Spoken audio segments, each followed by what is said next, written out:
Good morning, everyone. Welcome to, what episode is this? I didn't even ask. 94. Welcome to the 94th episode of the Koi Marketplace. I'm so sorry we're starting a little bit late. Was dealing with a couple of things. We had some customers in the store.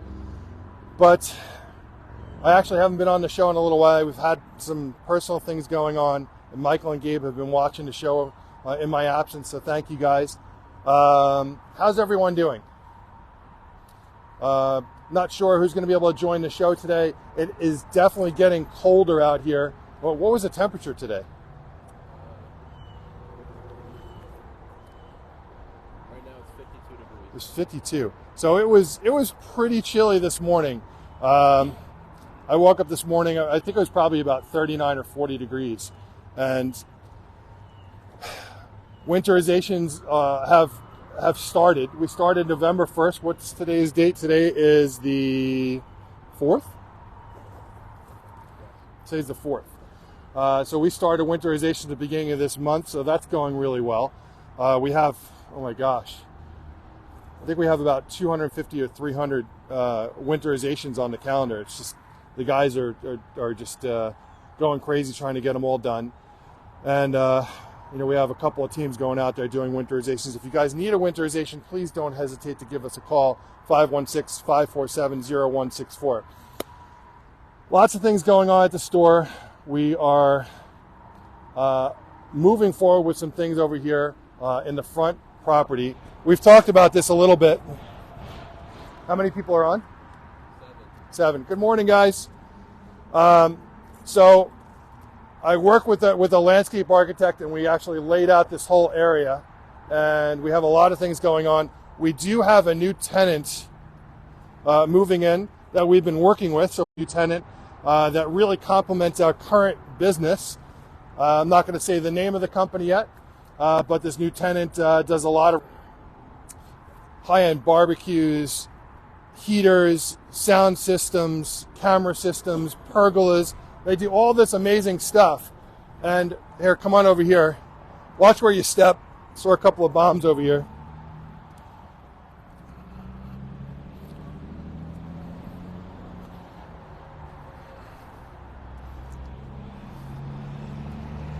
This whole area here is going to get ripped out. All this is coming out. We're going to save all these trees, of course. This maple is coming out over here. We're doing a 20 by 20 outdoor living room over here, which is really going to showcase a lot of all the product that this company that's moving in here is going to be selling. So it's going to be this gorgeous outdoor living room space here. We have a huge pond going over on this side over here. We're actually ripping up part of the driveway. So this is all going to become, this whole thing here is all going to become part of the landscape here. So we have a very large pond going in here with a nice wraparound waterfall in this corner here. I don't want to give too much away. I want you guys to be a bit surprised as we're building it, but we have, this whole area is going to be amazing. I would like to have us videoing the whole thing as it goes so that we can, so you guys can take part in the build. And we'll start doing that. Hopefully we start on the groundwork for the outdoor living room next week. And Al from Soundshore and his crew are going to be here in the coming weeks. They're working on winterization as well. They'll be here in the coming weeks to help us start on the main pond here. We have this gorgeous stairway coming up here. And I'm just going to tell you, we have this amazing pondless going down the other side of the stairs on the other side there. And then we have the whole other side that we're working on as well. So there's a lot going on here. A lot of things are happening. What else can I tell you about? There is some cool stuff going on in the backyard too. I'm not going to fill you in on that yet, but all I can say is there's a lot of things happening. And it'll be fun to video it while it's happening so you guys can be part of it. So how was your week, guys? How's everything going along? Have you guys closed your ponds yet? Still some bugs out.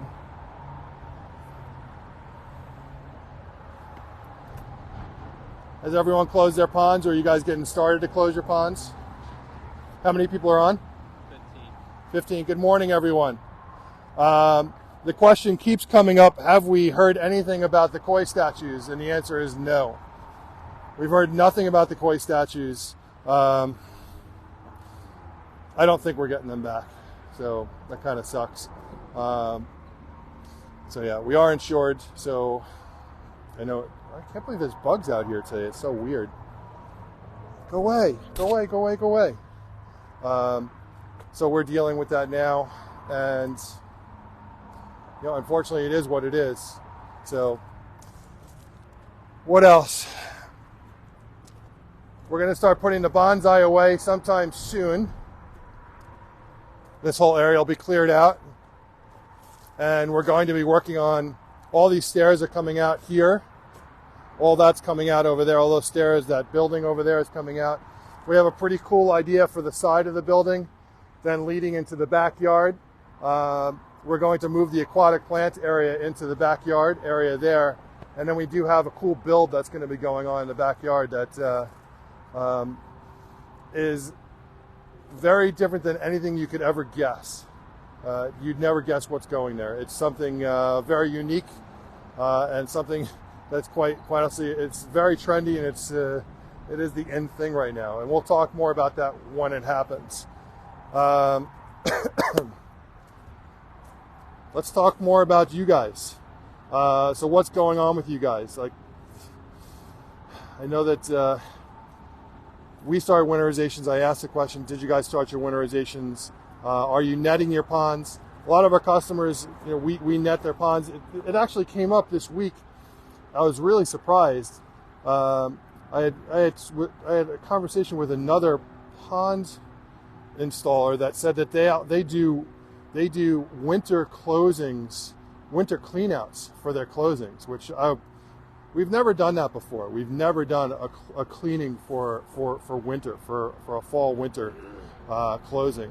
Do you guys clean your pond out before the winter? Very curious.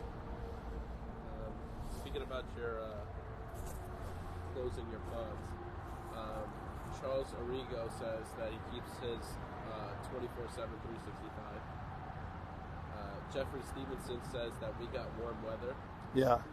Kathy Crotty says my temperatures are still fluctuating. 60s in the afternoon, but pond temperature was 48 yesterday. Wow. Okay. Michael Adrian guessed that there's going to be a sake bar in the back. There's going to be a sake bar in the front, Michael. That's going to happen. Yeah. We have a lot of cool things that are going to happen in the front, including a whole bar area. There's going to be a huge area for us to hang out, but sake, I'm sure, will be part of it. Yes. Wally Ward said that Hey, Wally. you set in on mine after he removed the light.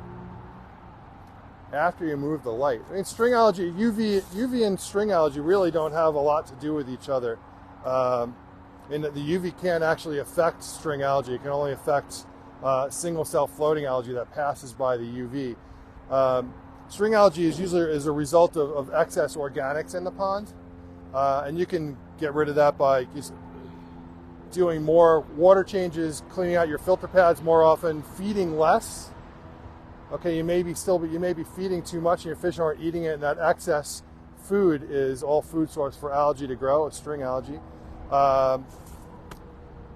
Yeah, there are definitely things you can do to slow the growth of string algae. So to shut down your pond or not to shut down your ponds, I mean, this has been an age-old discussion. You know, what are the positives and negatives of either keeping your pond open or closing it? So let's talk about the positives. So the positives of keeping your pond open are that you'll continue to do mechanical filtration throughout the winter, which is not a bad thing. So your beneficial bacteria, your nitrosammosa and nitrobacter bacteria, are either going to go dormant or they're going to die off. So you're no longer doing biological filtration. That being said, you will continue to do mechanical filtration, which is the removal of suspended solids, leaves, debris. And that is important. It's good that you can do that. The problem is you need to make sure that you're continually available to make sure that your filter pads or your filter, however you're running your water through, is able to be easily cleaned in the wintertime. Putting your hands in freezing cold water is not easy.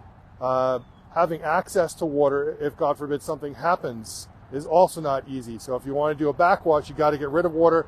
Getting more water in there is not always accessible. Most of our customers turn their water off and they don't have access to water until their sprinklers get turned back on again. Some customers have their hose bib always on, and it's a non-freezing hose bib, and those are available, and there's a lot of customers that have those as well.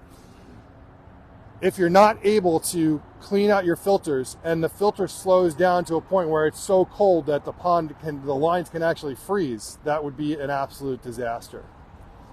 So seeing your waterfall running looks great. I mean, you see all the icicles hanging off of it, but what are the problems with that?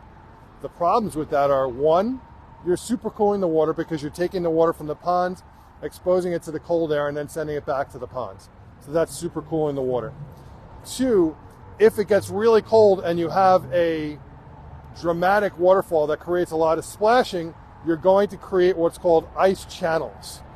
Now, these channels of ice can actually channel water out of the waterfall area, which can, if you had a bottom drain, can empty out your ponds. Literally, the water can go out the sides of the waterfall. If you had a skimmer, then the water would go to the bottom of the opening of the skimmer, and then the water would basically stop flowing, and then whatever water is left in the lines would freeze, and then you'd lose all your lines. So again, another major disaster potentially could happen. If you lost power in the middle of winter, which can happen, we've all lost power at some time or another. It can happen in the middle of winter. If you lost power in the middle of winter and you don't have a generator, any of that water that's sitting in those lines could freeze and will crack your lines. If you have a pressurized filter, like a plastic filter or a bead filter, any of those parts are going to freeze and crack. So you're taking a huge risk when you leave the pond running. I'm not saying not to leave the pond running. You just have to be able to deal with all these situations if, God forbid, something happens. So it leads to a good question. How many of you guys leave your pond running versus closing it down? How many people are on? 16. Hi, guys. So we have 16 people on. Speaking about cleaning your pond before you close it, Deborah says that she flushes all filters and baskets and covers with net before leaves fall. Kathy Crotty says that clean mine in the spring, just got another aerator to put it in for winter. Right. That's what you guys both just said is the norm. The norm is to, and what we do when we do a winterization is we do a 15% water change. We test all the parameters, make adjustments as necessary. We blow out all the lines. Okay, so we take a blower, we blow out all the lines, we plug up the lines so no water is sitting in those lines. We take apart the filtration. So if you have an upflow filter box, we take the filters out, we vacuum that out. We take any water out of it, any sludge out of it, and we plug that up, okay? Because if it's going to rain or snow, water's going to get back in there, and then water's going to get back into the line. So you want to make sure that that's plugged. We also put a net over the ponds. And guys, this is important to understand because I've had a lot of customers come to me and say that they put a net on, and as soon as the leaves stop falling, they take the net off. Personally, I think that's a bad idea. And the reason why I think it's a bad idea, and the reason why I think you should leave your net on all winter long, is because predators are out all winter looking for food. Your fish are at the weakest state that they could possibly. They've gone into a torpor state. They're laying at the bottom. Their bodies have slowed down. They're incredibly weak. If you get a warm day in winter, and we get warm days, you get a warm week in the middle of winter, the fish may come up to the surface looking for food. But they're so weak that you could literally scoop them out with your hands. Well, same thing with a predator. If it warms up, predators are going to be looking for food, and they're going to scoop your fish out, and all the more reason to keep your net on the ponds all winter long until your fish come out of that torpor state and they start to build up their strength and they're moving around normal again, I would leave that pond leave the net on, at least until you open up the pond for the spring. Super, super important. Any comments about that, let me know. But no one's going to change my mind about leaving a net on all winter versus taking it off after the leaves fall. I will always leave the net on all winter. That's just, again, guys, I can advise. I will never tell someone what to do. I will tell them what I would do. And in my opinion, I would leave the net on all year long. We do shut down, I would say, of the hundreds of customers, there are probably maybe a handful of customers that actually leave their pond running all winter. And it has been interesting because the winters have been getting warmer. And every year, every fall, we get the same conversation. Oh, this is supposed to be the coldest winter on record. And every year, or every winter, it's really not so bad. And, growing up, and you guys know, I don't know how old everyone is on the show, but I'm 52, and I know that, Gabe has not witnessed what I've witnessed, which is when I grew up, we were shoveling snow every day in the winter. I mean, when we walked through the snow, the snow was up to my knees, and I guess I was a little bit shorter, but there was always snow, and the plows were always plowing the snow right back onto our driveways after we shoveled it in. It was an everyday thing growing up in the winter. We had tons of winter jackets, and we had tons of gloves, and we had everything you needed because it always snowed. We would go to the Food Town parking lot because the machines, the plows would make these gigantic mountains that were higher than my house, and we would make little downhill runs and go through tunnels and all sorts of fun stuff. And because there was so much snow, it snowed every day. Last year, I think it snowed here a half an inch, maybe, Gabe? Maybe less. And that was only once the entire winter.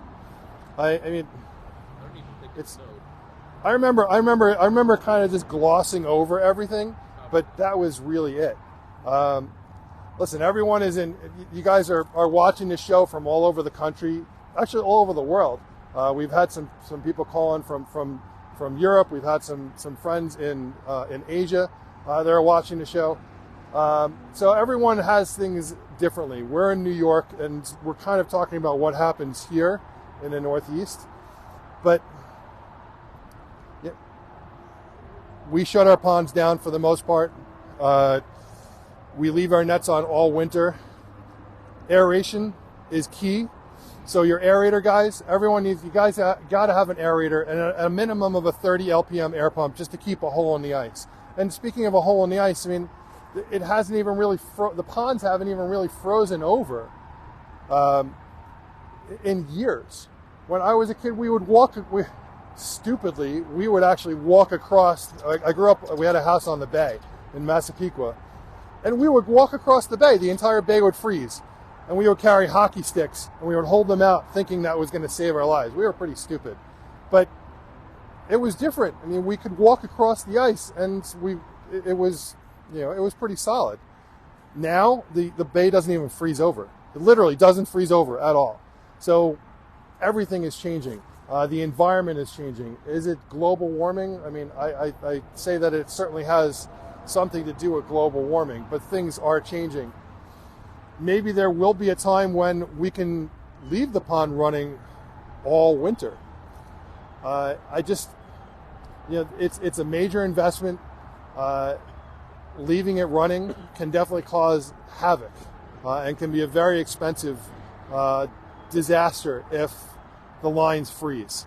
So I hope I went into some detail, and you guys have any thoughts on what I just said about this. I'd love to hear from you. I think it's important to talk about what other people do. As far as aeration is concerned, everyone should have an aerator in their ponds.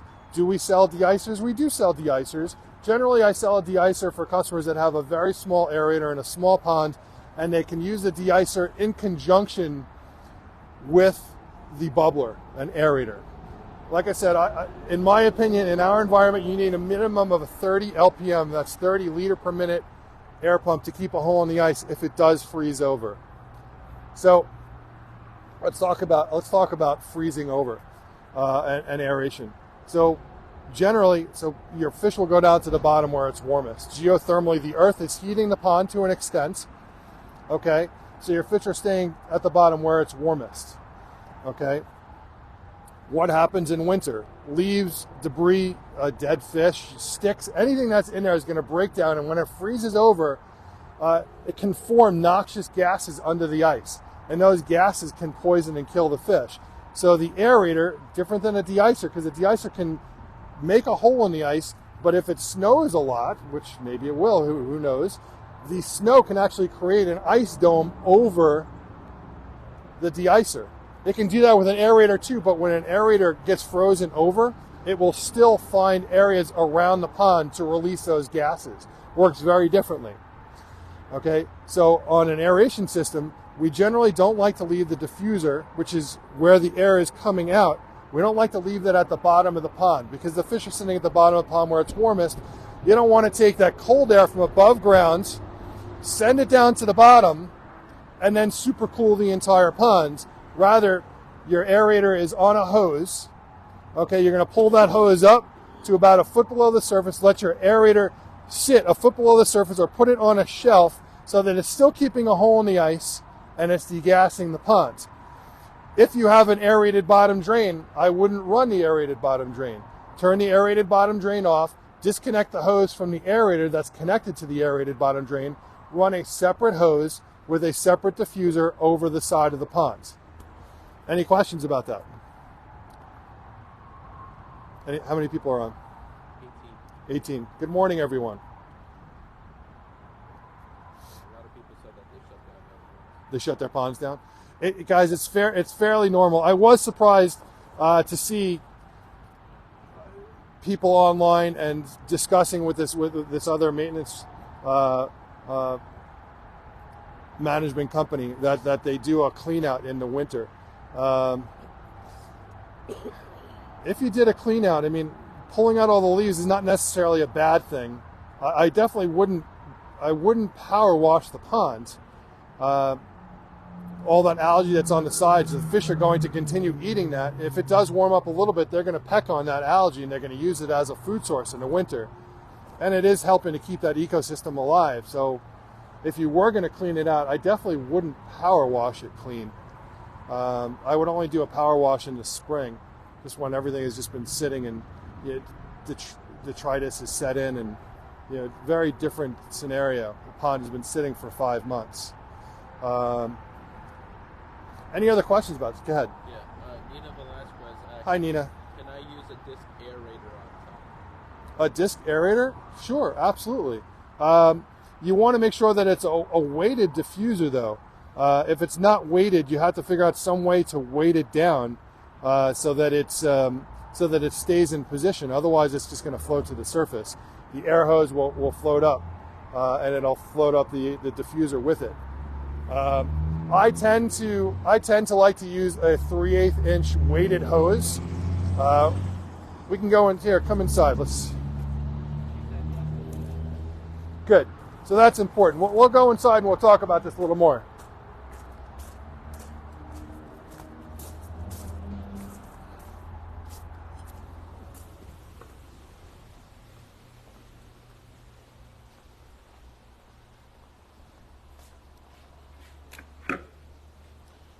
So this is the kind of hose I like to use. This is a weighted hose here. I've tested a lot of brands out. The brand I like to use is actually from Air Max. It's UV protected, unlike a lot of other companies that make this hose. If it's not UV protected, it will get very crispy and it'll literally snap like you're snapping a crispy cookie. It'll just snap. Couldn't think of anything. So yeah, so this is the kind of hose we like to use. It's easier to hide because it's black. It doesn't float. We'll lay down on the bottom, and it's got it's a 3/8 inside dimension.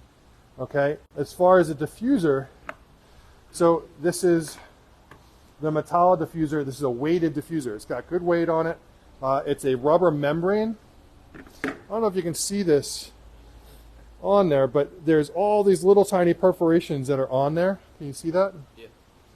And air will come through here, fill up underneath this, and this whole thing will actually blow up like a balloon. Not huge, but it'll fill up with air. It'll probably come up to about here, and then bubbles will come out of it. The nice thing is at the end of the season, or when you're doing your spring opening, you can just scrub this down, okay, get any algae off of it, and then it's good as new. It's rubber, doesn't really break down. It's a great product. This comes in a 5-inch and a 7-inch. Aquascape also has this one, which we just got in this year. And what are they called? Is there a box of these anywhere? Or is this the last one? It's the last one. Okay, so on the Aquascape, is it on here?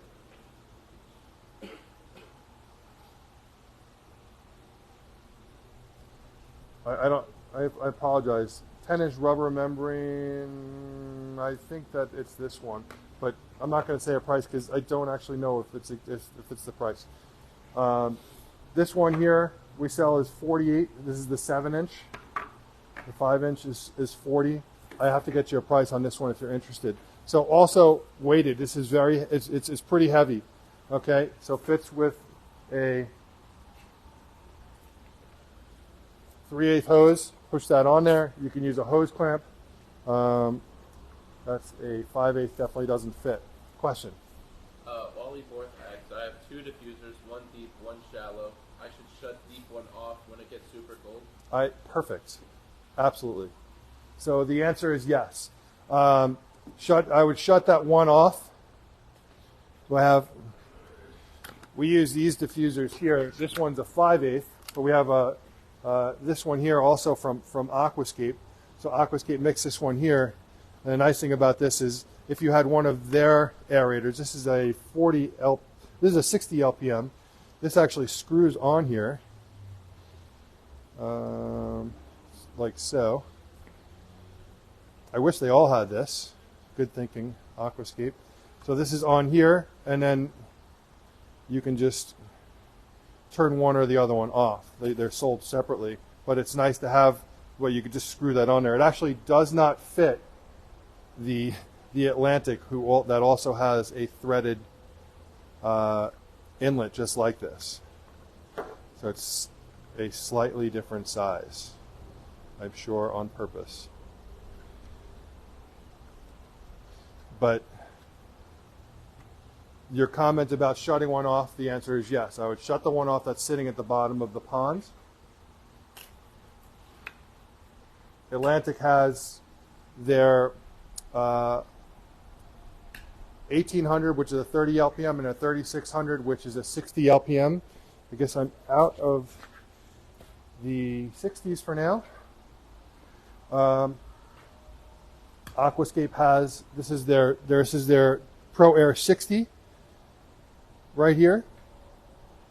And they also have this one, which is their Pro Air 20. So a 20 LPM and a 60 LPM. So good for different size ponds. And now, go ahead. Deborah Schreiber asks, if all these are weighted, how do you keep them at the surface in the winter? Well, you're not keeping it at the surface. You're keeping it a foot below the surface, and you're just hanging it over the side of the ponds. Okay, so there are other ways you can do it. You could put a board across the pond, and then you can hang it, towards the middle over the board at a certain height. But generally, we just pull them up. Either we put them on a higher shelf if the pond has a shelf. If they don't have a shelf, then you're just going to pull it up. It's going to hang off the side about a foot below the surface, and then it's just going to keep a hole in that area. And that's what you're trying to do here, is you're trying to make sure you're keeping a hole in the ice to degas the pond. Is it providing oxygen to the fish? Sure, but there's a lot more oxygen in the cooler water than there is in the warmer water. Any other questions? So let's talk about winterizing the pond. So when you're winterizing the pond, you don't want to leave certain things out. You don't want to leave your aeration system out. If you have a pressurized filter, you want that pressurized filter to be brought in. You want to make sure you blow out all your lines. We use a blower, so the blower that comes on the bead filters is perfect for blowing air out of the lines. That just works for us because we have this. You can use a shop vac or something like that to suck the water out of the lines. Whatever it takes to get that water out of the lines, guys, you have to do it. Like, do not leave water in the lines. You will regret it. Okay? So if you have a skimmer, and that skimmer is then sending water up to your waterfall box or your filter, okay, you're going to disconnect. You're going to have a check valve, most likely, in the skimmer.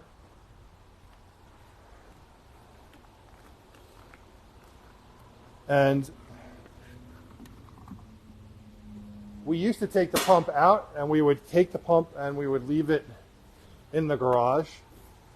We don't do that anymore. We now leave the pump. We take the pump out. We disconnect the check valve from that. You don't want to leave the check valve in the water because the check valve is going to hold water in it, and that's going to freeze and crack. So disconnect the check valve from the pump and from the sidewall of the skimmer, and leave the pump at the bottom of the skimmer. Okay, this will prevent any O-rings from drying out in the pump. We've been doing this for a number of years now, and it seems to work very well. Some customers would take the pump and they put it in a bucket of water. If you can put it in your basement, that's fine. Whatever works for you guys, you just don't want to leave all this stuff hooked up, not running, so they can freeze and potentially cause damage to the equipment.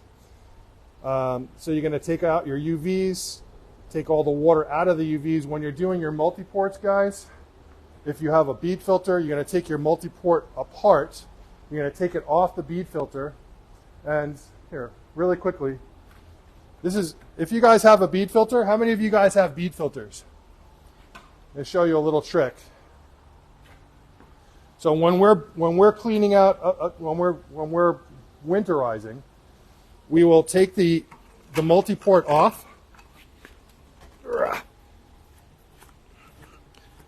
just taking it off. It comes off pretty easy. It's all unionized. Okay? Here's the top outlet, here's the bottom outlet. Okay? We take this off.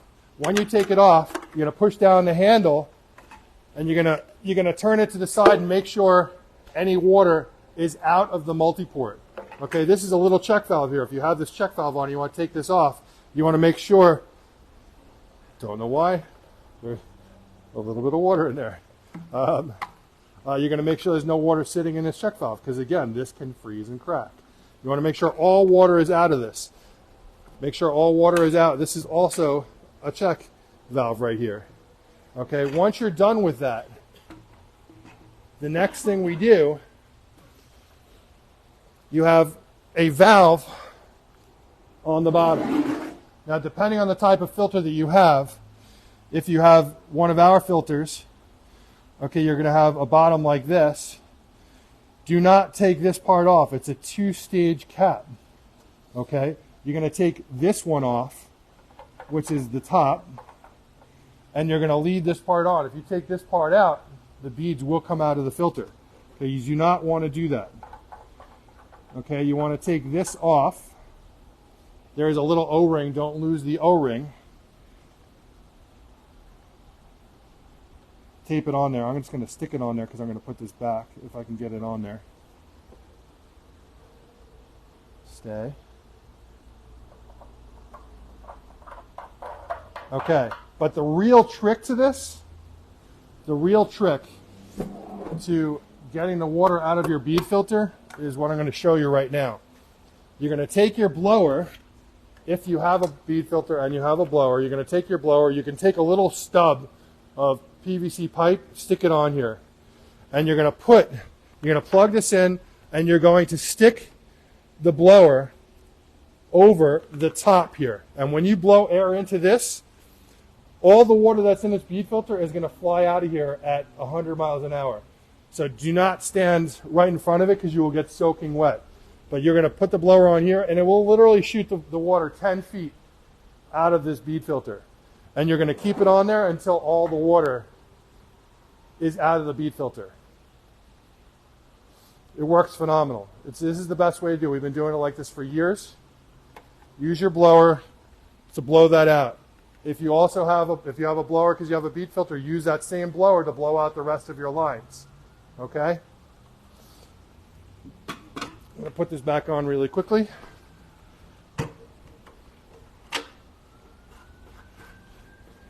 Any other questions about that? Anyone have any use for what I just explained? How many people are on? 19. So that, in a nutshell, is how you backwash and winterize a bead filter. Any questions? Any comments? George and Kathy has a bead filter. Hi, George. Nina Velasquez said, "What do you think I should have on hand for the winter in case something happens to one of my fish?" Well, if something happens to one of your fish, if you don't have a setup internally somewhere, then there's not much you can really do about it. There is no bacterial medication that's going to work in the cooler water. Salting a pond in the wintertime is not a good idea because you're going to supercool the entire pond. It's a tough one because you're also going to take that fish that's not doing well, bringing it inside into warmer water, which is going to be a problem. Maybe set something up in your garage where you can slowly heat it up once the fish is in there. But any setup that you're going to have, and we can talk about this. This is a good conversation. We have customers that have winter setups in their house. Any setup that you're going to do, you're going to want to make sure that you have a way to do water changes easily, which means put water in and take water out. So you have to be able to get rid of that water and not send it to a place where you're going to create ice sheets somewhere on your property. You need to be able to set up a filter that can get colonized with beneficial bacteria. So you're going to want to start that now.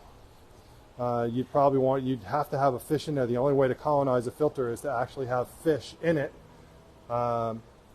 If that's not the case and you just want to set up a tank, a sick tank as a just in case, you can certainly do that. You need to make sure you have Chloromex on hand. Chloromex is an amazing product.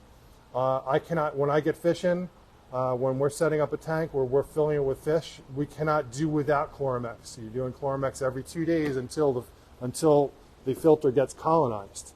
Chloromex will detoxify ammonia. And what it means by detoxify ammonia is it'll take an NH3 ammonia, which is the atoxic ammonia, and convert it to an NH4 ammonium, making it not toxic, but still edible by the Nitrosomonas and Nitrobacter bacteria. So the Nitrosomonas and Nitrobacter bacteria need that as a food source. They can still eat it, but it's no longer toxic to the fish. And it works, let's say, every 36 hours. So every 36 hours, you'd have to put enough Chloromex. If you have an ammonia spike in your tank, you'd have to put enough Chloromex in there for the entire contents of water in the ponds. So generally, when you're using Chloromex, you're going to use it as a water change. You're going to put in enough to replace the water that you took out. But if you have an ammonia spike that you're dealing with, you're going to put in enough, and it's 1 scoop per 250 gallons. You're going to put in enough to handle the entire volume of water. So you want to make sure you have a good size holding tank. You want to make sure that you can do water changes. Okay, consistently. You're going to be doing water changes a lot because the ammonia is going to build up, and that alone is going to kill your fish. You want to make sure that you have Chloromex on hand. So you have a thermometer on hand to keep track of the water temperature, and a net to put over. If the fish is swimming around, you need to make sure you cover it because they will jump in any new environments. We will in the future, and we've talked about this, carry setups for quarantines. So it's something that we have talked to the company that we've been buying our own from about doing some smaller ones for customers. They still are pretty expensive. But in the future, maybe next year, we will have some quarantine setups that you can order. It's on the list. Questions? Kathy Weekly said, of course, if you're in the deep south, you should just keep everything running. Yes. Maybe only raise the aeration disc tires. Is correct? So in the deep south, how cool does it get? What does your water drop down to? And while she answers, Heath said, is there a significant difference between Chloramax and Prime? And what? Prime? Prime. Prime. It's Prime. Okay. He meant Prime. I am not familiar with Prime as a product. I know the name, but it's not a product that I've used or have had access to. I know that Chloramax and Ultimate work very differently than a lot of those other products. They're one of the only products that I'm aware of that does convert an NH3 ammonia to an NH4 ammonium, which the other ones don't do. They'll actually just bind the ammonia, and that ammonia is still there and can actually come back. I'm always a fan of using either Ultimate or Chloramax or a product that works exactly like that product. So I can't speak to Prime. I'm sorry. Good question, though. Any other questions? So, what else is there to talk about before we talk about fish? We've talked about, well, we haven't talked about food, and you can see I'm actually almost out of food. I have no cool season left, other than I think some 40-pound bags, and we do have some multi-season from High Carry. So we have Saki High Carry multi-season in stock if you guys need. You're going to keep feeding the fish. I like to feed the fish until they stop eating. So you're going to reach a point, and this question comes up, how long should I feed my fish? Well, it's not based on a time. It's really based on your fish's behavior and the temperature of the water. When your water reaches a certain temperature, your fish generally will stop eating. Some customers will have their fish eating every day, even if the water is freezing. The problem with this, so let's talk about this. And we've had customers say, "Oh, my fish are still eating. I'm going to keep feeding them, all through the winter." Well, if they're creating waste, it's a big problem because there's no beneficial bacteria. There's no nitrosomonas or nitrobacter bacteria to remove that waste. So you're basically creating a toxic scenario in the ponds. Guys, we've talked about this. For all intents and purposes, your pond is a toilet bowl. Sounds gross, but it's a toilet bowl. Okay, your fish pee and they poop in the water, and it's ammonia, and it's very toxic to your fish. You have two naturally occurring bacteria. One's a nitrosomonas and one's a nitrobacter. The nitrosomonas eats the ammonia, converts it to a nitrite. The nitrobacter takes the nitrite and converts it to less harmless nitrate. And without that cycle, your pond will get sick. Okay, they'll basically be sitting in their own waste. The fish will break down and they'll die, which is why the only ammonia percentage you ever want to see in your pond is 0. It's really important, guys.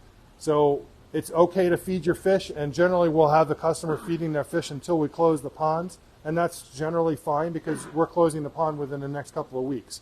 You do have to be really careful, though. Okay, like I said, and this goes the same thing for when you're starting up your pond, because if you're starting up your pond, your fish start eating, but the beneficial bacteria is not there, you're creating the same scenario, a toxic scenario. You got a question? Yeah, I have two.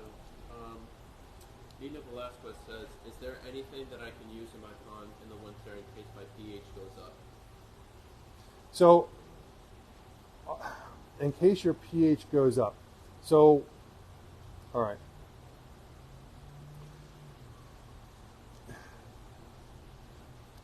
The only way to deal with pH, and I like to stay away from pH up and pH down. I always stay away from them because they can really mess with the ecosystem and will stress the fish out. But if your pH is high, obviously during a water change, is important. What you really have to watch out for, because listen, guys, your fish are fine from a 7 to a 9, and they're fine. What you have to worry about is a pH crash in the wintertime. So your water is going to get acidic from rain and snow. So it's going to happen. And what will happen if your water gets acidic is you can get what's called a pH crash. Okay, you need to keep track of your pH and make sure you're at a 7 plus. Ammonia is generally not going to be an issue in the wintertime, so you don't have to worry about a higher toxicity of ammonia because you have a higher concentrate because your ammonia, so your pH, your ammonia will become much more toxic if your pH is higher than a 7.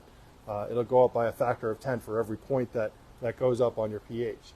But in the wintertime, you generally don't have to worry about an ammonia spike. Having a higher pH is not necessarily a bad thing. Anything lower than 7 is you're heading towards a pH crash. So you need to make sure that you have baking soda on hand. If you don't have a way to test your pH and your KH, which is something that we do for our customers, so we do winter maintenance for most of our customers, we'll go and we'll test the pH and KH and make sure they're at the right levels. We're trying to make sure that we stay out of that pH crash territory. So we're adding baking soda at a half cup per 1,000 gallons. We want to keep it at about 125. Now, if you're familiar with the way your KH works, 125 is around the area that you want to be at. When you add baking soda, it'll actually buffer your pH, which means it'll keep your pH at level, okay, and it'll raise it. So it'll raise it to a max of 8.4. It won't go any higher than that, but it'll also keep it at level so you get less fluctuations, because pH is going to fluctuate from day and night. But if you buffer it with your baking soda, which is a sodium bicarbonate, it will actually hold it at level. So really important. So worry less about your pH being high, worry much more about it being low. Spring asks, how many days before you close should you fast the fish? Should you fast the fish? Well, we generally don't fast the fish. I mean, we'll feed the fish right up to, and this is just what we do. I mean, customers will be feeding. So even if you shut your pond down and your fish ate that same day that you shut the pond down, there's still beneficial bacteria that's going to eat any potential ammonia in the pond. What's your question? Any other questions? Okay. So at this time of the season, guys, we generally start our boarding program and we start our layaway program. So our boarding program, let me just go there. Let's set the camera up over here. Yeah.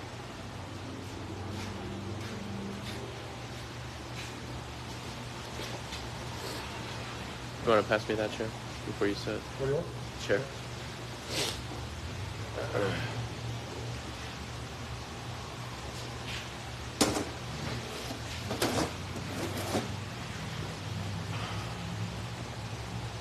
So one of the awesome things that we're able to do here is we have a boarding program and a layaway program. Fix your mic.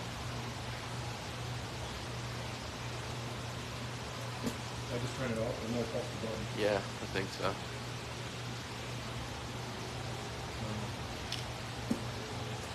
Hello? Hello? Is the mic working? I think it's working. Are we good? I don't know. Can you guys tell me if you can hear me? It's very little. Testing. Nothing? Nobody? I mean, the blue light is on. It's green. Oh, it's green now. All right, testing now. Can you guys hear me now? I pressed the button. Still out. It's low. Still out. It's low. All right, so we're going to try the other microphone. I'm going to turn this one off. That one's off.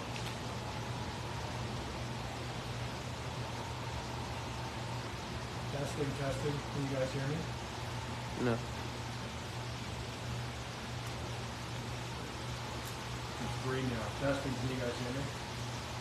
Maryland. Testing. Hello? No. Nothing?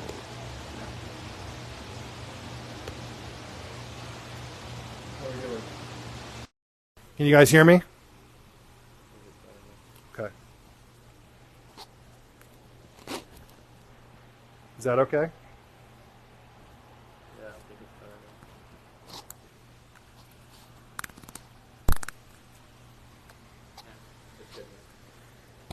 now. Okay. So, if you guys aren't aware, I know some of you guys are. A big time for us selling fish is actually in the wintertime. We have a lot of fish in stock, and we bring in more fish. We're going to Japan in December, and we have a pretty exciting trip planned, and so lots of stuff is happening, and we're excited about that. But we offer what we call a boarding program and a layaway program. So boarding means that we will hold the fish for you. So you can buy a fish now, even though your pond is closed. You can buy a fish now, and we'll hold that fish for you until spring. And our layaway program allows you to pay that fish off in even payments every month until you take your fish. Now, we have had some issues in the past where customers have chosen to take fish, and we've put fish into our holding tanks, and then the customer just never paid for the fish. We can't have that anymore. So if you do the boarding program and the layaway program, we have no problem with you doing it, but you have to sign an agreement that says that you're going to be paying for that fish on a monthly basis. We just have to do it that way, and you have to let us know in that agreement that when you're going to take the fish. Now, if you guys don't generally open your pond until May, then May is when you'll take your fish. I don't have an issue with that. But what we'll do is if you bought if you bought your fish in December and you're not paying it off till May, then whatever the cost of your fish was, we'll break it up into even monthly payments through till May. If you decide not to take it in May, then we would have to charge for boarding after that. But the whole idea here is that we're giving you the opportunity to get the fish of your dreams and pay for that fish over X amount of months. And we do not charge a finance fee. We do not charge a boarding fee. We just ask that you make sure that you make your payments. All right, we're pretty fair about it, guys. Many of you guys that are on here today have probably done our boarding program, and it's worked out amazing. We just have I got to be honest, a couple of bad apples that purchased, and sometimes like thousands and thousands of dollars worth of koi, and then we put the fish away and they didn't pay. And when I take a fish and I put it away, that means it's not available for anyone else. Okay, so I don't want to do that. So if we're going to go into an agreement for boarding and layaway, then we do have an agreement in place that will have to be signed. Questions? Rob Conway said free shipping still apply? Yes, sir. So I'm glad you mentioned that. So the program is free boarding, we have free layaway, and we have free shipping when you spend $650 or more on Southwest Cargo. It's an amazing deal, and we've designed our facilities to handle doing this boarding process. We're literally holding thousands of fish over the winter that have been picked out during the shows. It is a bit early to start doing this. I mean, do you guys want to start picking fish now? We can certainly start going through and picking out fish if you're interested. I have no problem doing it, but it is a little on the early side. Go ahead. Deborah Schreiber said, "I love that you guys do this. One of the reasons I keep coming back. Thank you for the service." Oh, you're welcome, Deborah. You know what? It's we love doing it. You know, the winters would be a little bit boring if we didn't do this. So we do love to do it, and we love, guys. You have to love this business, to be doing what we're doing. I mean, it's a passion.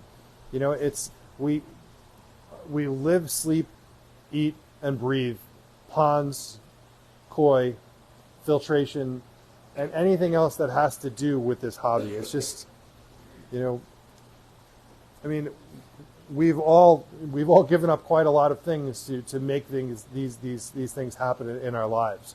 Having a pond in our life, having the fish that we always wanted in our life, getting like the best filtration to take care of our fish. You know, this is something that we love doing this, and we love being a part of it, and we love that you guys do this with us, because it certainly makes the whole thing more fun. And I've said this before, and I'll say it again, a hobby is not a lot of fun as a hobby if you're just doing it by yourself. And one of the cool things about this show is that I feel like we've brought a lot of people together that otherwise would not have gotten together.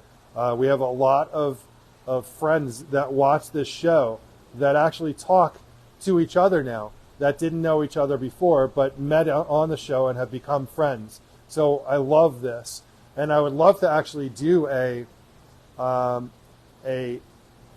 meet and greet one day. Maybe this year we'll do a live show meet and greet where all the people that generally come to the show, if you want to take the trip out here, we would love to have you out. We'll wait till everything is built here, and then we'll do like a really fun event and just celebrate you guys, you know, because you guys have just been so great and have been a part of building this show. I mean, we're going on 2 years. This is our 94th episode, and you guys have been here the whole time, and it's been an amazing journey. You've watched.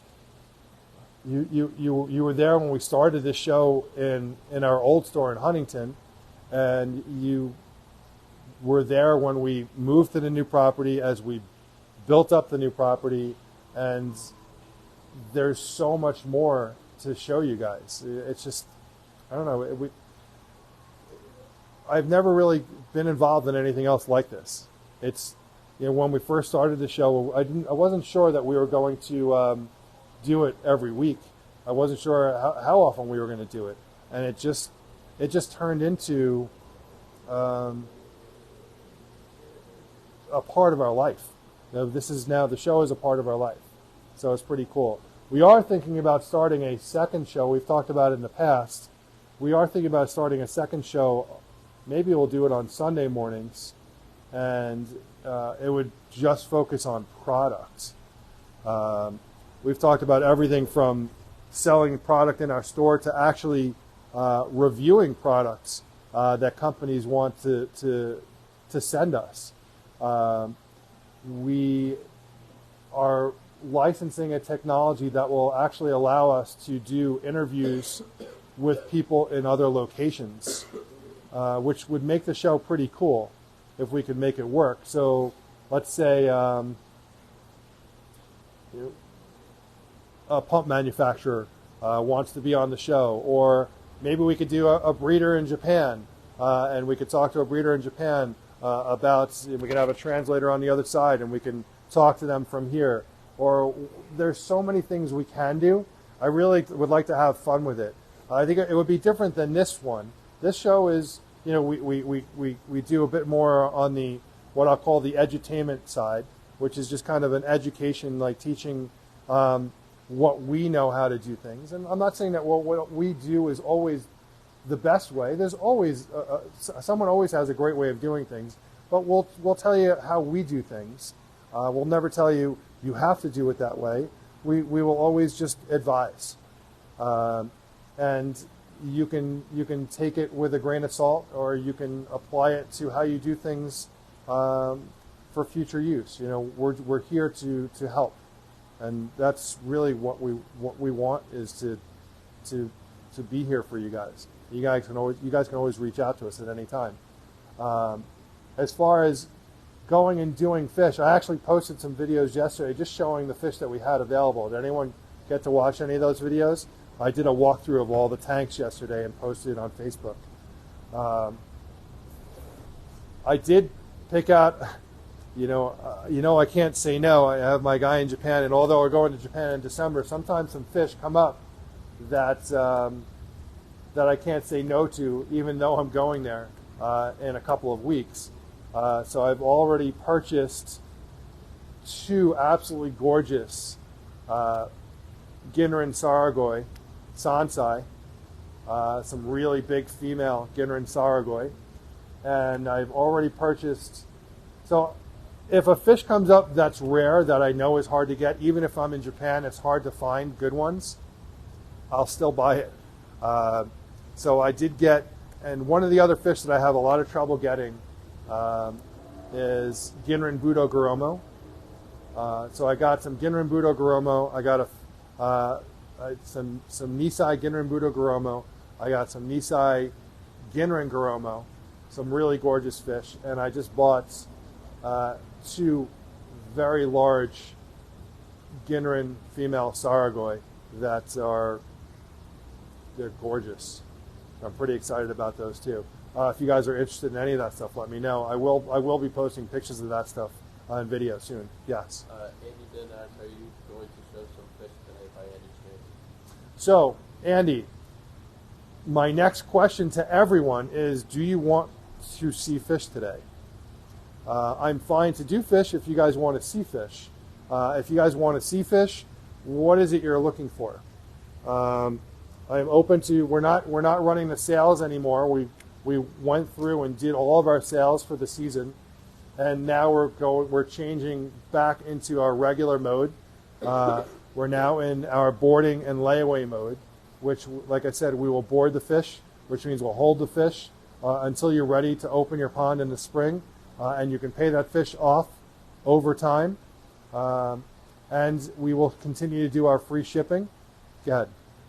Kathy said that she'd really like to have a pearl if you can get one of those.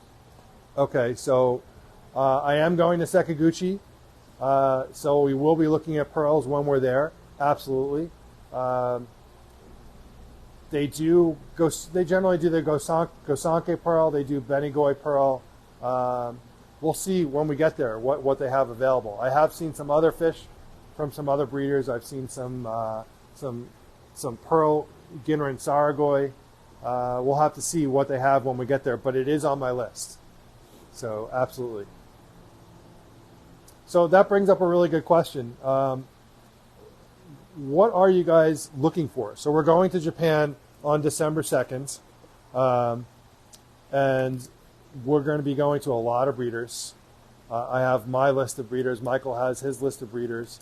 And yeah, we have a lot of plans in place. What are you guys looking for? Tell me, please. Got my pad. I'm writing it down. Tell me what you're looking for.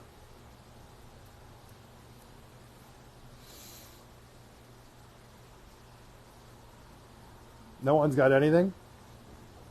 You said it was Kathy who's looking for pearls? Yeah, pearls. And that's Kathy Crotty? Yep. Deborah wants jumbo tosai. Crotty is looking for pearls.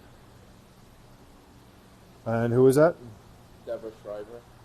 So Deborah, generally at this time of year, it's Nisai, Sansai, Yansai, Gosai, so 2-year, 3-year, 4-year, 5-year-old fish that you're looking at. The Tosai don't start until, and it's not that there may be some Tosai available, absolutely, but generally Tosai are not until early in the new year.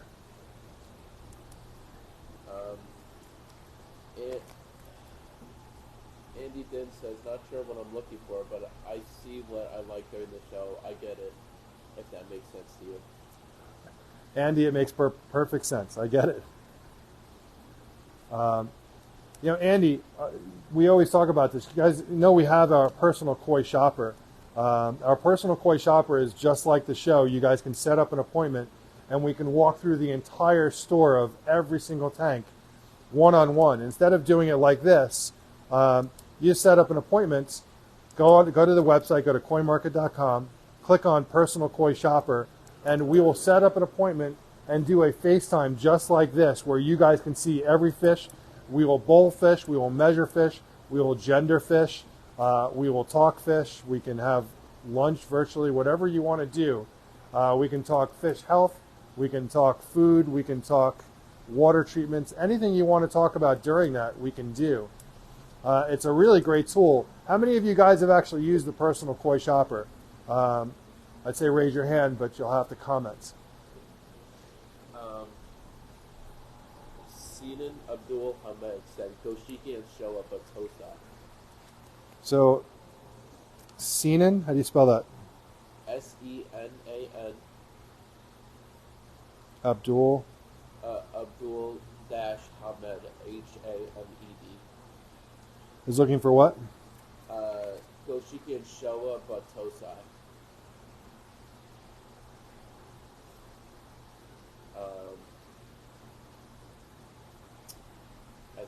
So again, if they come up and I see them and I think they're good enough quality, then I will potentially get them. But generally, Tosai is not. This is not the time of year for Tosai. But if they have them available, I will definitely let you know. Absolutely. Kathy Weekly said, I purchased a fish from you guys last winter that you boarded till spring while I paid for the layaway. It has a tumor on its side now. I'm so disappointed when I noticed it. Is there anything that can be done? Oh, no. No, a tumor, I mean, listen, tumors happen. They're actually quite common.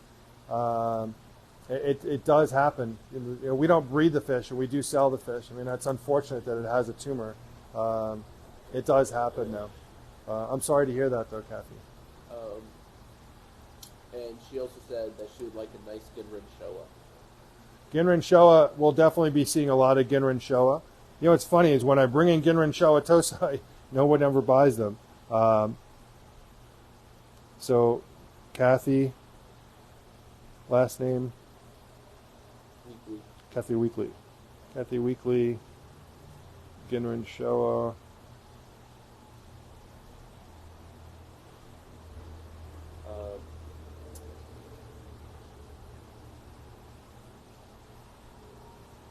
Michael Adrian said, you can count on me to help out at the market when the koi comes if you need help.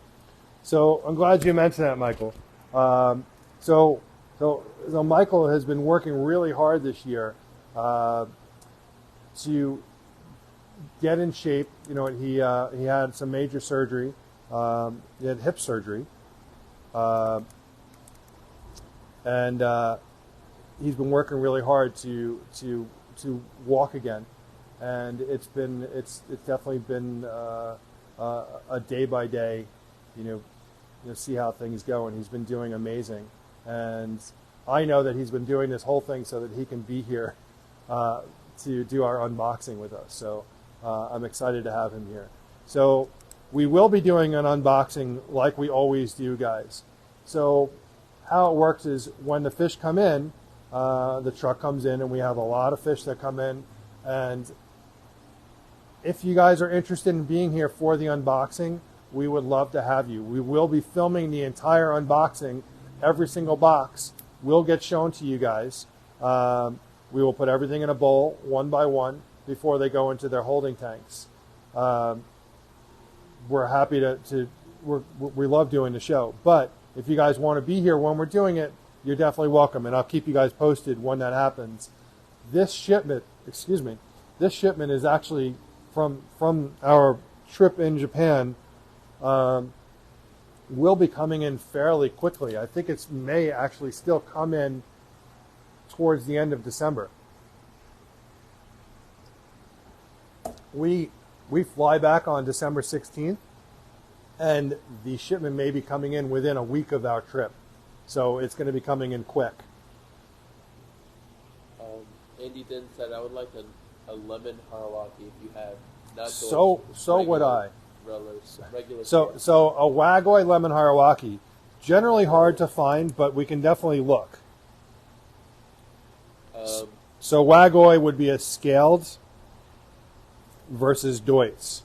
Now, you guys know that lemon harawaki in general, one of my favorites. Deutz Kikujaku, Deutz Kikikiryu. or just Kikikikiryu, which would be Deutz. Those are my favorites. Beni Kikikiryu. Kikikiryu in general, that's my go-to. That's my favorite fish. And yes, they do change, but man, I love Kikikiryu. Andy Din's looking for Wagoy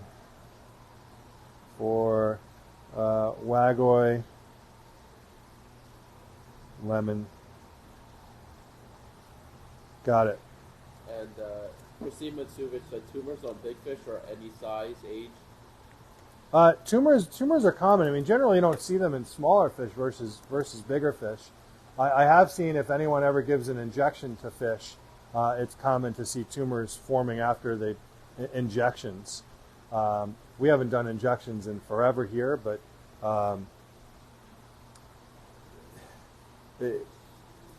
tumors can be common among the injection points if you've done injections on fish. But it's not, I wouldn't say it's common. I don't think it's really common to see tumors in smaller fish. Usually you see them in older fish that have been around for some time. Sometimes it looks like a large fish is egg bounds, but a lot of times it's actually can be a tumor that's causing the fish to blow up. Yeah. Deborah Schreiber asks, will your unboxing be live? Yes. So the unboxing will definitely be live. Absolutely, it will be live, and we will, like I said, we will show every single box. How many people are on? 27. 27. So the unboxing will definitely be live, guys. I'm trying to do a couple things here. One is we're trying to make a way when I'm at, and this is going to mean you guys being up at crazy hours. We're going to use the program WhatsApp. So if you don't have WhatsApp, download WhatsApp. We're going to use this program to be able to send video to you while we are at a koi farm, showing you fish that are available. And you guys will be able to buy fish while I am buying fish. What do you think about that? Yeah. So that is the goal, is to be able to give you the experience of picking out fish when we're picking them out. But they're 13 hours ahead of us. So you have to be okay with being online to say yes or no at off hours. It is what it is. We are going to work on getting this set up in the next week or so. So it is going to be a part of what we do. I would love to actually have a show while we're there. If we can do it, maybe we will. We'll see. But it's going to be at a weird time. It is what it is. But yeah. Deborah Schreiber asks, will you be going back to Japan for Tosai, or do you just buy in the shed? So, and any idea of the price range? The price range on Tosai now. I mean, the prices are going to be around the prices that we generally always have at our shop. I mean, it's the only changes to that would be if we brought in some very high-end Tosai. Otherwise, our Tosai range in price from, they start at around $100 and they go all the way up to around $300. We generally don't have too many Tosai that are more expensive than that unless they're special Tosai. Like we have the really high-end Aoki Tosai that we were selling for $400. Last year we had the amazing Suzuki that we're selling for $500. Sometimes we'll have some fish that will go for the $400 to $500 range for Tosai. It's not often though, and it's going to be specialty fish when that happens. And that's usually just going to be a fish that it's like one of those, all right, I have to have one of those fish. It's just going to be a fish that's going to be more expensive because it costs more to get that fish. But generally our price ranges are going to stay, in the numbers where we usually are. And you guys know this, but I will reiterate, we don't ever do any deals for first pick fish. That's just, if you're looking for deals on fish, that happens at the end of the season. We just ran our course We did our 50% off sale for 2 months, and we sold quite a lot of fish doing that. We do have fish available for wholesale, guys. I don't know if there's any guys that are looking for wholesale fish, which is buying in bulk, buying in box quantities. If you're looking to buy some fish in box quantities, then definitely give me a call. We can certainly work with you on that, but this is generally for retailers. So koi dealers, retailers around the country. We do sell wholesale, and it is box quantity. So if you're interested, give me a call, 516-547-0164. Deborah Driver said, I meant any idea for your live in Japan since they start at Nissan. Oh, no, I don't. The fish that we're going to be showing are definitely going to be specialty fish. I'm not going to be showing a lot of generic fish. So I would say if we're going to show a fish in a live that's for sale, it's going to be something that's going to be, it's not going to be on the cheaper side. They're definitely going to be more expensive. Don't expect, any, $500 fish to be sold at that time. It's just, this is really a time to show off some really special fish. And generally, we'll either sell the bowl of fish off or a single fish. And we have to still figure out exactly how we're going to do it. But yeah. I can't give any pricing on stuff like that right now, no. Yeah. Any other questions? Not right now. So, how many people are on? 28. So, let's, I'm going to go turn the air off, and let's just show some fish in the tanks for now, before we go and start bowling fish and saying, all right, we're going to, start, selling fish. Let's just show you guys what we have. What's the amount of box quantity, fish per box? This is for Rob Conway. He's new, actually, on the show. Rob, why don't we talk separately? It's going to be based on what size fish you're getting. If you're getting small tosai, it could be 50 to 70 in a box. If you're getting larger nisai, it could be anywhere from 3 to 5 in a box. It all depends on the fish.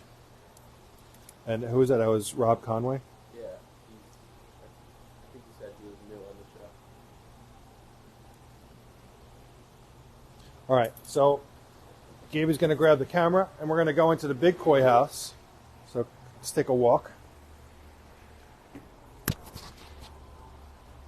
I'm going to go turn the air off while Gabe is walking so we can show.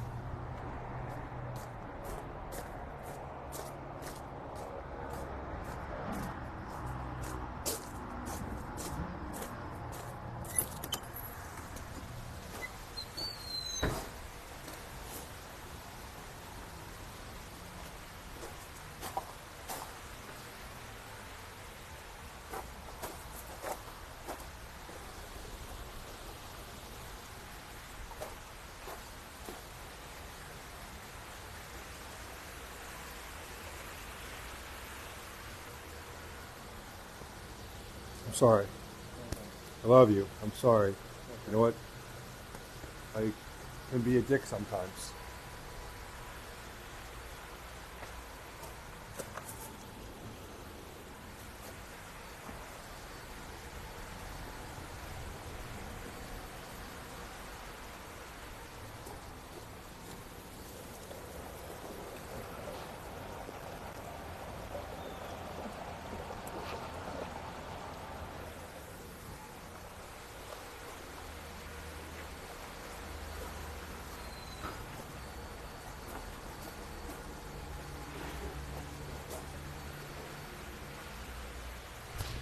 So here we are. We're in the big koi house. I'm going to grab a little bit of food so you can see some of the fish up close. You stay over there.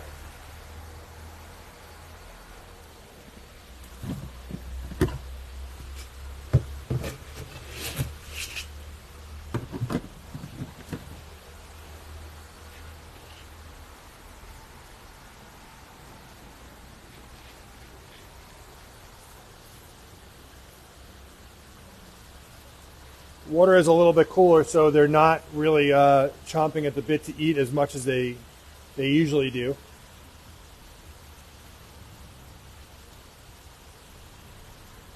So in here we have Ginrin Kohaku, Deutsch Showa, Hiutsuri, Beni Kiko, Ginrin Showa, Tancho,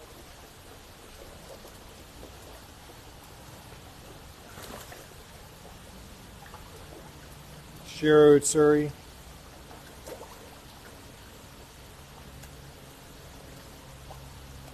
these guys range from, say the smallest in here is 16 to probably about 22 inches. These are currently going for $12.50 each. Guys, I'm always willing to work with you. If you see something you like in here, let me know.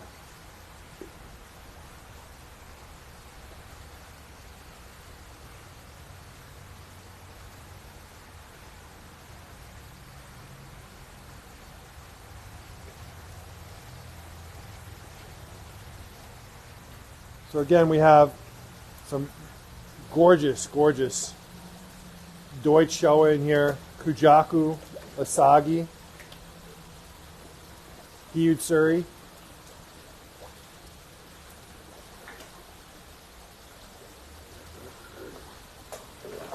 These guys are going for $16.50, but again, if you see something you like, let's talk.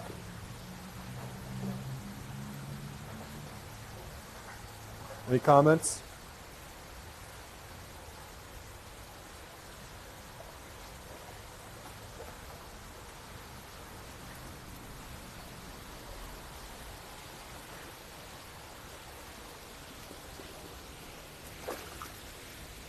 I do have one Tancho Kujaku left right here.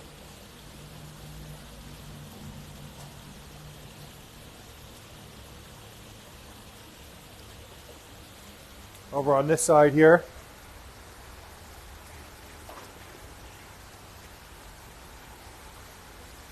Some very, very nice Tancho Goshiki in here. Deutsch Showa, Deutsch Kohaku. Beni Kiko, Kikasui.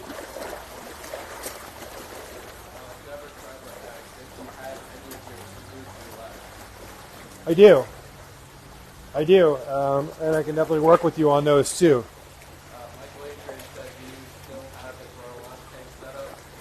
We do, and those fish have grown quite a bit. We can take a look in there if you want. I have Tancho in here. Here's a very nice Deutsch Goshiki, very rare right here. See that right there? Deutsch Goshiki. These are Tancho Goshiki, Deutsch Goshiki right here. Tancho Goshiki, Deutsch Showa.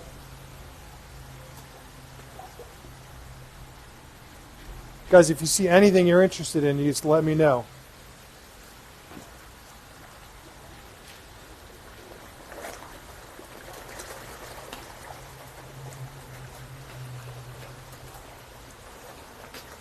Deutsch Goromo. The Deutsch Rudo Goromo right there.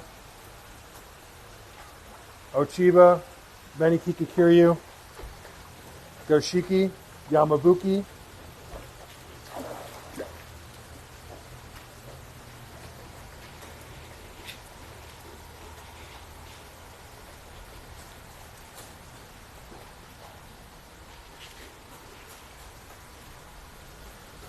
We still have a few Hiutsuri left.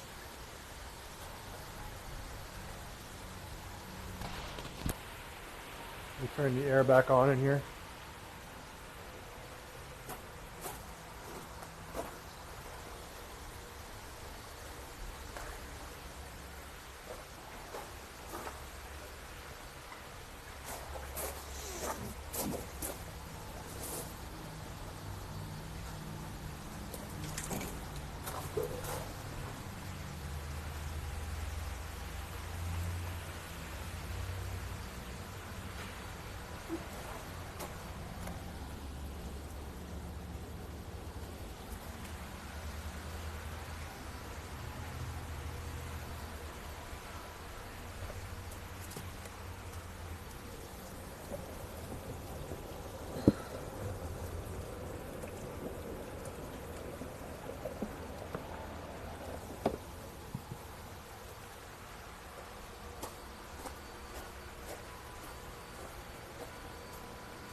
Have a lot of uniques in here.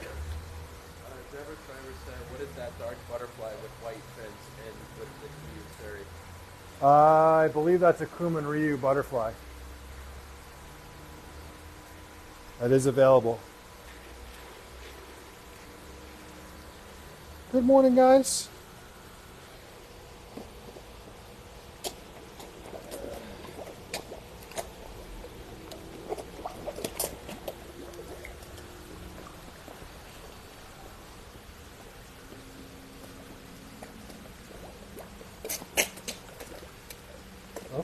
Okay.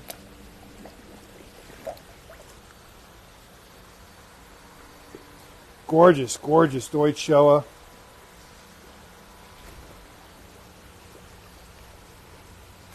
Ginra no Chiba.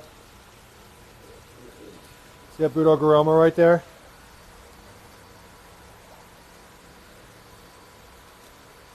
I have some amazing Beni Kiko in here. One of them is mine. The only personal fish I have in here. It's right there. That's it right there. I'm trying to grow it out. You guys see it? That is my personal Beni Kiko. We have this other absolutely gorgeous Beni Kiko right here.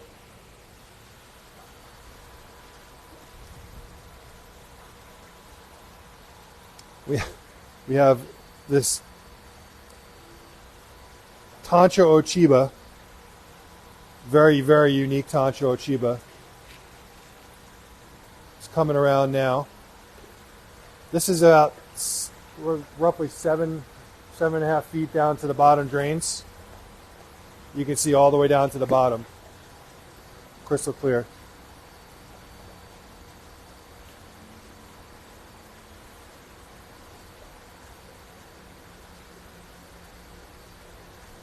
We do have a very big Karasi right here. You see him right there.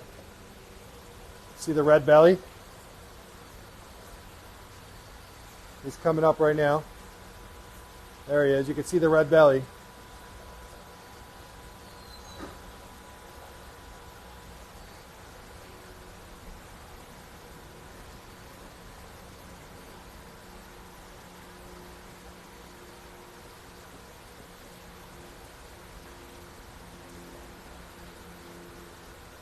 If you guys see anything today that you're interested in, let me know. I mean, we just showed you a whole bunch of fish. If there's something you're interested in, I'm happy to talk about it, and I'm happy to discuss layaway. I have some amazing Showa in this tank from Marusei.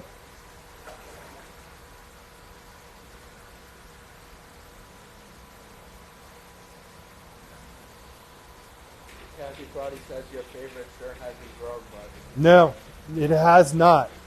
One of the issues is that it's in a tank with larger fish. It should really be in a tank with fish that are the same size, so that it has a chance. In this tank, it has not much of a chance at all. He's all the way back there trying to get some food right now. Still a bit on the skittish side.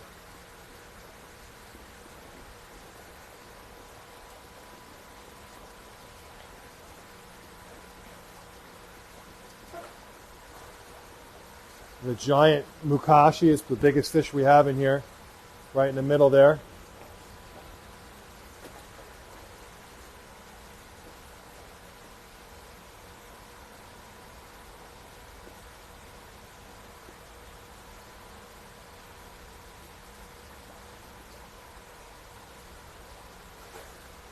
Any comments or questions, guys?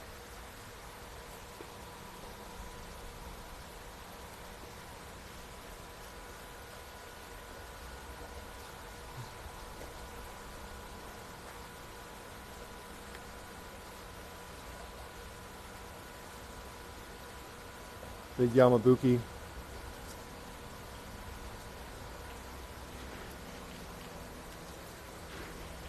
Deutz generally don't get as large as Wagoi scaled. That being, there are exceptions to that. I have seen some very large Deutz, but on the whole, they generally don't get as large as Wagoi.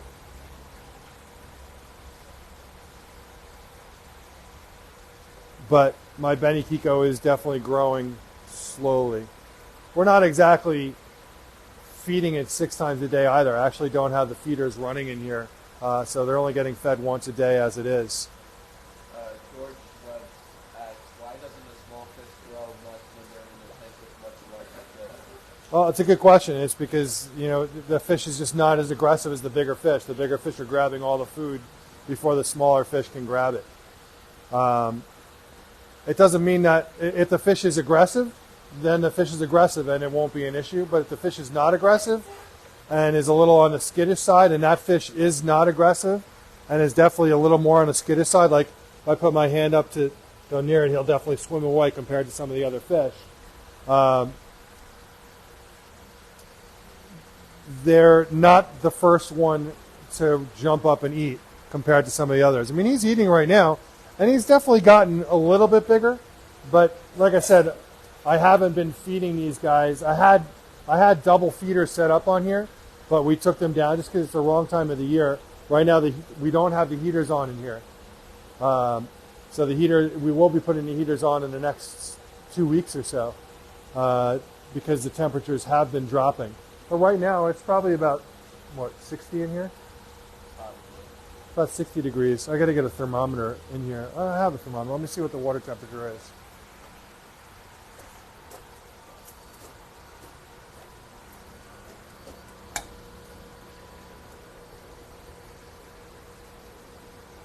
Thermometer works better when there's an actual thermometer in it.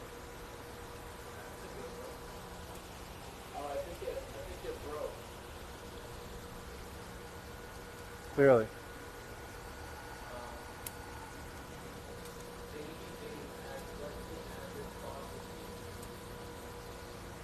These guys started at around 3,000 and go all the way up from there.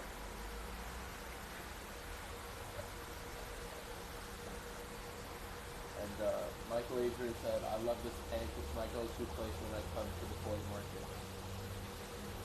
Cool. It's my go-to place too.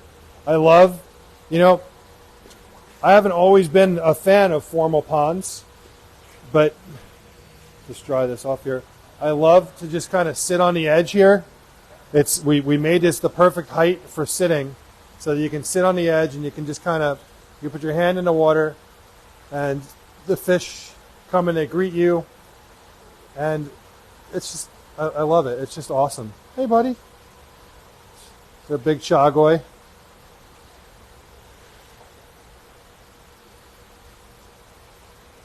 I mean, they're very, very tame.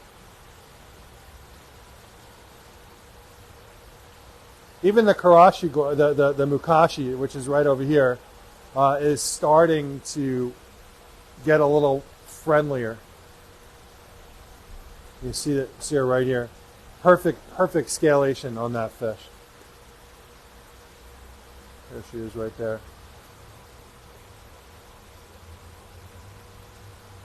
If you guys see anything in here you're interested in, let me know.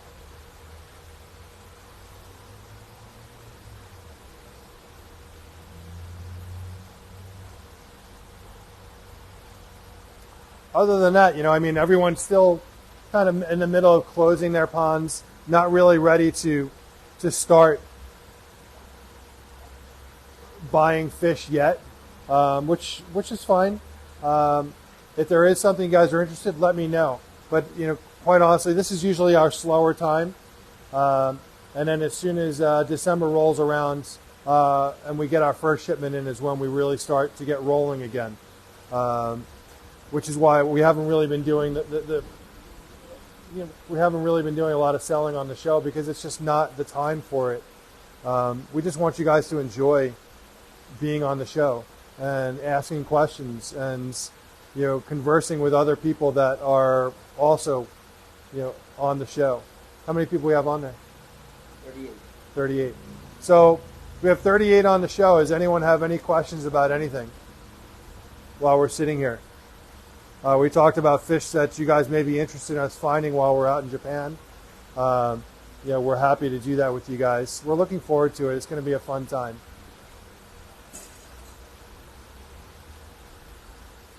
Yeah.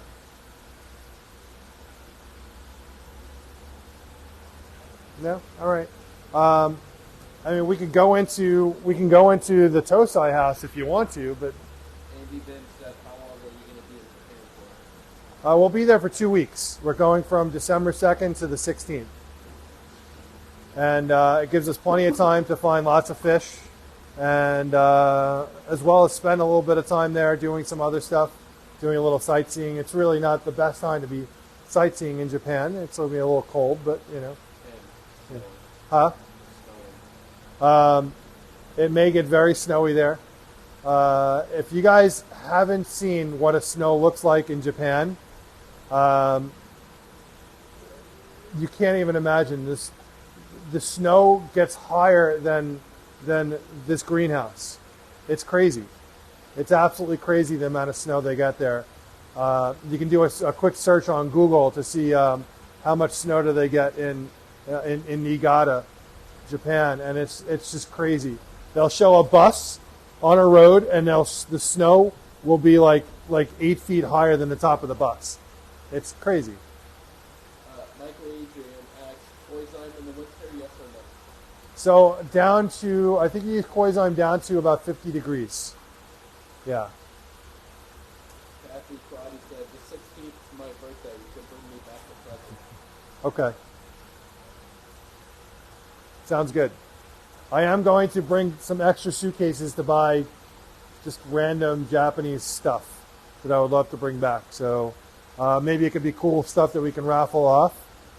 We are going to start the raffles again soon. You guys have been asking about raffles, and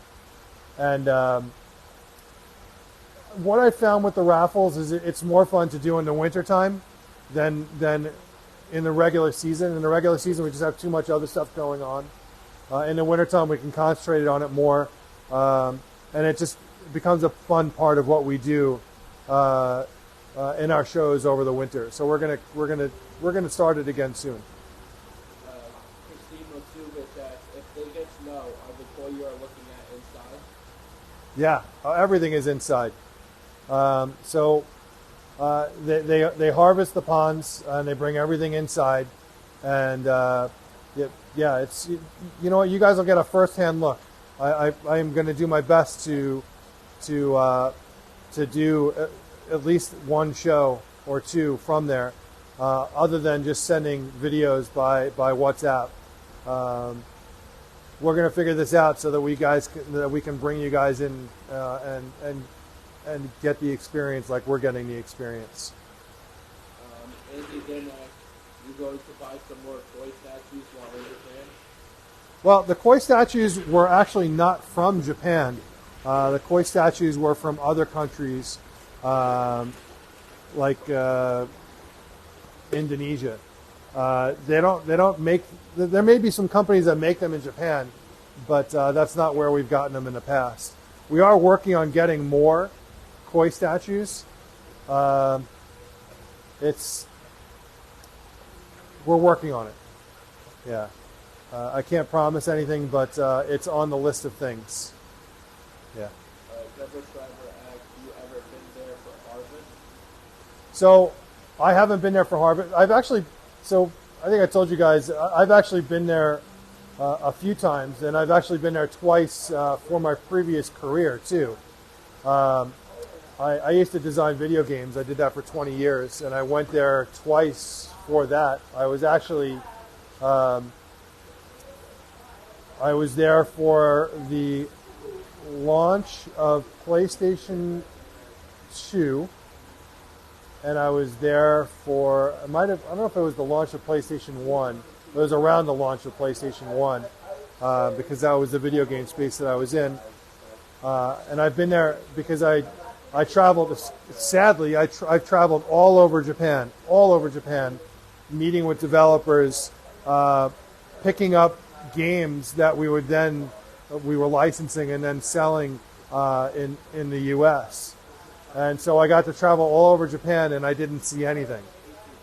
I think my favorite thing happened to be the toilet bowls with the little arms that came out and they shot up, and those things were awesome.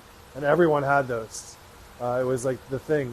They just, yeah, they're all like that in Japan. They take their toilets very seriously in Japan. I think even the hotels have that. They do. I stayed in the Westin Tokyo, and I didn't leave the room. That was awesome. I'm kidding, but that was. I remember calling my wife and telling her like, oh my God, they have the coolest thing here, and like these awesome toilet bowls. But I've done harvests in other parts of the world. I've done harvests in Poland.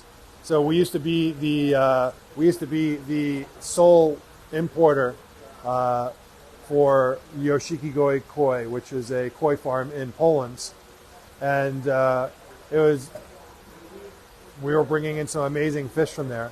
The problem was that they weren't stable, unfortunately, and they lost all their colors just because they hadn't bred all the instabilities out of the fish yet. It's a fairly new breeder compared to breeders in other countries.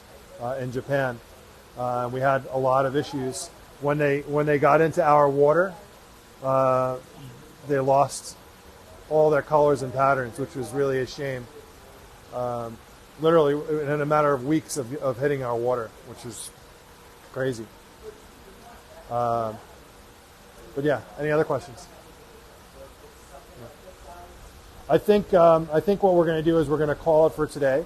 Unless you guys wanted to actually buy some fish, I think it's just really a day to just talk about winterizations, talk about fish, and talk about what's coming. Your question? Rob Conway said, I need to liquidate my bonsai collection and up my koi game. Getting too expensive to do gold. Sure. I don't disagree. When you're ready, let me know. But no, you know what? Having bonsai is awesome. We sell bonsai here too. But